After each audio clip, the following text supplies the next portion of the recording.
இப்போ மீண்டும் திரு மோடி அவர்கள் சட்டமன்ற தேர்தல் வர்றதுனால வர ஆரம்பிச்சிருக்கிறாரு. இனி அடிக்கடி வருவார். நேற்று கோயம்புத்தூருக்கு வந்துட்டு போனார். கோயம்புத்தூருக்கு வந்துட்டு என்ன பண்ணிட்டு போனாரு?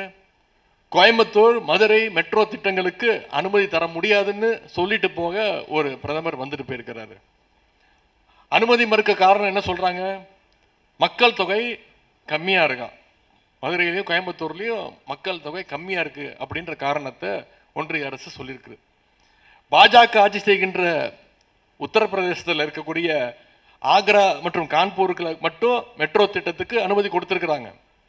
ஆனால் மக்கள் தொகையை கட்டுப்படுத்தணும்னு ஒன்றிய அரசு சொன்னப்போ அதை சரியா பின்பற்றிய மாநிலம் நம்முடைய தமிழ்நாடு. அதற்கான விழிப்புணர்வை ஏற்படுத்திய மாநிலம் நம்முடைய தமிழ்நாடு. அதை சொன்னதை கேட்டது தமிழ்நாட்டு மக்கள். இன்னைக்கு அதையே காரணம் காட்டி மெட்ரோ திட்டத்துக்கு அனுமதி தர மாட்டேன்னு சொல்றாங்க.